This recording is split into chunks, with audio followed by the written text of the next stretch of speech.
तहसील welfare officer exam के लिए HPGK का ये दूसरा टेस्ट होगा। तो जैसा कि आप सभी को पता है कि ये एग्ज़ाम काफ़ी नज़दीक है और HPGK के 30 क्वेश्चंस आएंगे इस एग्ज़ाम में। तो ऐसे में आपको HPGK काफ़ी अच्छे तरीके से पढ़ना है ताकि एक भी क्वेश्चन आपका ना छूटे, ठीक है। तो इस चैनल को सब्सक्राइब करके रखिएगा, बेल आइकन को प्रेस करके रखिएगा, क्योंकि आने वाले टाइम में ऐसे ही इंपॉर्टेंट वीडियोस आपको मिलेंगे। करंट अफेयर्स भी हम प्रोवाइड कर रहे हैं इसी चैनल के ऊपर, तो मॉर्निंग में आपको करंट अफेयर्स मिल रहे हैं, उनको लगातार देखिए। हर एक क्वेश्चन को खुद अटैम्प्ट करना वीडियो को पॉज करके, ताकि आपको अपना लेवल पता चले कि आप कहाँ स्टैंड करते हो। पहला क्वेश्चन, सिरमौर जिले में स्थित रेणुका वन्यजीव विहार, जिसे अभयारण्य भी बोला जाता है, को संरक्षण प्रदान करने के लिए पहली बार 1964 में अधिसूचित किया गया था। लेकिन क्वेश्चन ये है कि दूसरी बार कब अधिसूचित किया गया था। दोस्तों, रेणुका वन्यजीव विहार जो है या फिर अभयारण्य, इसे वेटलैंड साइट में भी ऐड किया हुआ है, तो इम्पोर्टेंट है। और 1987 में दूसरी बार इसके लिए अधिसूचना जारी की गई थी, तो इसको याद रखना। और इम्पोर्टेंट तो 1964 भी है, क्योंकि ये पहली बार अधिसूचना जारी हुई थी, तो इसको भी देख लेना। अब ऊंचाई जो है इम्पोर्टेंट हो जाती है अगर आप हाई लेवल एग्जाम्स की तैयारी कर रहे हो, tehsil welfare officer, HPS, executive officer, naib tehsildar वगैरह वगैरह। समुद्र तल से न्यूनतम ऊंचाई 3200 मीटर तथा अधिकतम ऊंचाई 5486 मीटर पर किन्नौर जिले में कौन सा वन्यजीव अभयारण्य स्थित है। देख लो दोस्तों, कितना घुमाया हुआ है क्वेश्चन। अगर लो लेवल एग्जाम्स की बात करूं तो सीधा वन्यजीव अभयारण्य का नाम दिया होना था और बोलना था इन्होंने कि किस ज़िले में ये स्थित है। लेकिन हाई लेवल एग्जाम्स में ऐसे क्वेश्चंस पूछे जाते हैं। तो ऊंचाई दी हुई है, ठीक है, 3200 मीटर से लेकर के 5486 मीटर के बीच में किन्नौर जिले में ये वन्यजीव अभयारण्य है। तो इसका नाम क्या है। आशा करता हूँ खुद अटेम्प्ट कर रहे होंगे आप हर एक क्वेश्चन को। तो इसका नाम है रक्षम चितकुल वन्यजीव विहार या फिर अभयारण्य। तो इस तरीके से देखिए, D is right answer according to this question. दोस्तों, अगर आप बेसिकली टेस्ट सीरीज़ वगैरह परचेज करना चाहते हो तहसील वेलफेयर ऑफिसर एग्जाम के लिए, तो वो भी आप कर सकते हैं। व्हाट्सएप जरूर करना। अगर एक हफ्ते का शॉर्ट क्रैश कोर्स ज्वाइन करना चाहते हो, इसमें modern history, geography, polity, economy, science, current affairs, HPGK, ये सब मिलेगा, तो भी व्हाट्सएप करना। चंबा जिले में स्थित कुगती वन्यजीव अभयारण्य या फिर बिहार कितने क्षेत्र में विस्तृत है। तो ग्रेट हिमालय नेशनल पार्क का क्षेत्रफल कितना है, या फिर किब्बर वाइल्ड लाइफ सेंचुरी का क्षेत्रफल कितना है। ऐसे क्वेश्चंस नॉर्मली आपको हाई लेवल एग्जाम्स में देखने को मिलते हैं। तो पहला क्वेश्चन, कुगती वन्यजीव अभयारण्य जो है ये कहाँ पे है, चंबा में। इसका क्षेत्रफल, ये मोस्ट इंपॉर्टेंट है, आप सभी के लिए याद रखना। तो मैं नहीं बोलूँगा आपको कि रट लो, कि एक आंकड़ा आपको रटना है, बस एक आइडिया रखिए कि 37,886 हेक्टेयर लगभग क्षेत्रफल है किसका, कुगती वाइल्ड लाइफ सेंचुरी का, ठीक है। तो इस तरीके से देख लो। और शिमला में या फिर जहाँ भी जो भी इंस्टीट्यूशंस हैं, गार्डन्स हैं अंग्रेज़ों के समय से या फिर सरकार के द्वारा बनाए हुए, वहाँ से क्वेश्चंस बनते हैं। दोस्तों, हिमाचल बॉटनिकल गार्डन शिमला में है, ये तो इसी में दिया हुआ है, लेकिन शिमला में कहाँ है, ये इंपॉर्टेंट क्वेश्चन बनता है। तो आपको याद रखना है हिमाचल बॉटनिकल गार्डन जो है कुफरी में है। कुफरी में पोटैटो रिसर्च सेंटर भी है। उसके बाद नेक्स्ट क्वेश्चन, हिमाचल प्रदेश के भौगोलिक क्षेत्रफल का कितना क्षेत्र स्थायी रूप से बर्फ से ढका रहता है। अब ये बड़ा इंटरेस्टिंग क्वेश्चन है दोस्तों। नॉर्मली क्वेश्चन पूछा जाता है कि जो जंगल है हिमाचल प्रदेश में, फॉरेस्ट है या फिर फॉरेस्ट कवर जो है वो कितना है, कितना फैला हुआ है हिमाचल में। लेकिन क्वेश्चन बर्फ़ से रिलेटेड भी आ सकता है, तो आपको अच्छे से देखना है ये। अगर मैं बात करूं कि हिमाचल प्रदेश में जो परमानेंटली कवर्ड स्नो एरिया है वो कितना है, तो एक आइडिया रखिए कि 16,376 वर्ग किलोमीटर है। तो टोटल जितना भी एरिया है उससे कितना एरिया जो है वो वनों से ढका हुआ है, कितना बर्फ़ से ढका हुआ है, ये आप सभी का काम है देखना अच्छे से, क्योंकि आप सभी ऑलरेडी पढ़ चुके हैं, इन चीज़ों को रीड कर चुके हैं, बस ये रिवीजन चल रही है आपकी।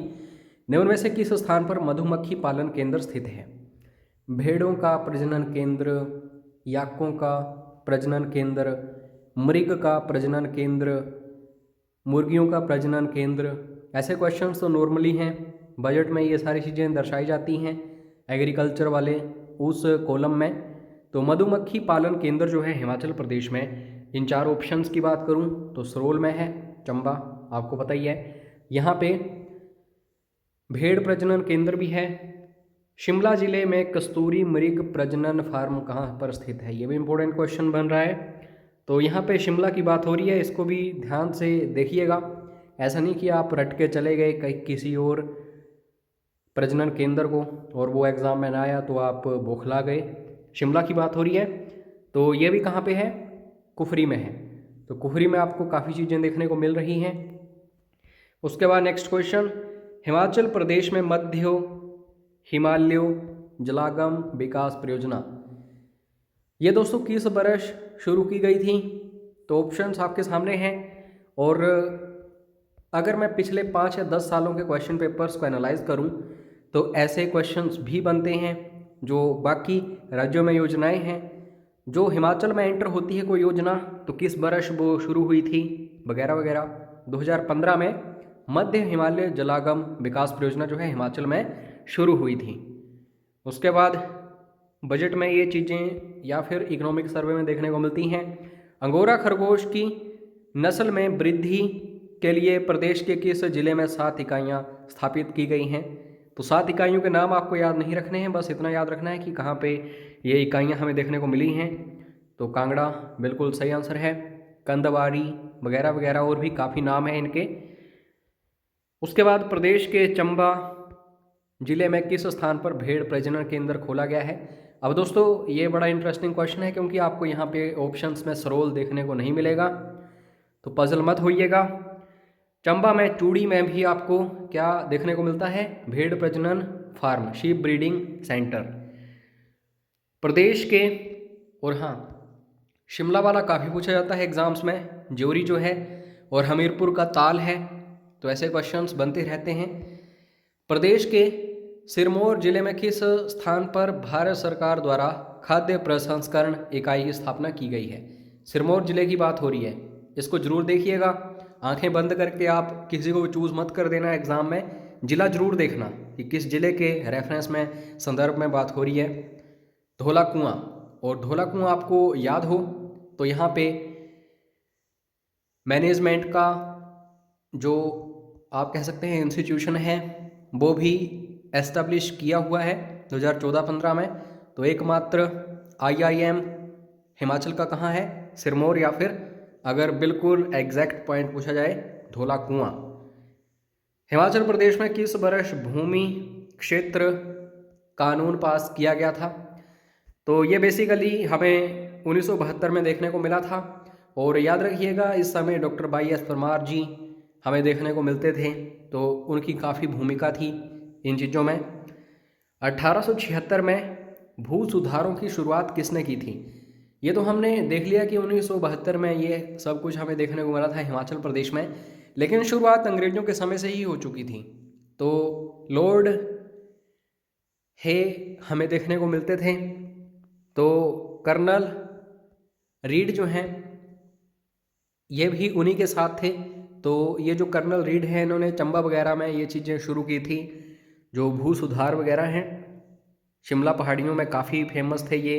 उसके बाद नेक्स्ट है 1823 में शिमला की पहाड़ियों में सर्वप्रथम किसने आलू उत्पादन शुरू किया था? तो ये वही होंगे जिन्होंने 1822 में पक्का मकान जो है एस्टेब्लिश किया था शिमला में। मैं बात कर रहा हूँ ओबियसली किसकी? मेजर कैनेडी की। तो D is right answer according to this question. उसके बाद नेक्स्ट क्वेश्चन, 12 जिले हैं, 12 जिलों की आपको जनसंख्या याद रखनी है 2011 की जनगणना के अनुसार, ठीक है। अगर आप हाई लेवल एग्जाम्स की तैयारी कर रहे हो तो ये चीज़ें आपको टिप्स पर होनी चाहिए।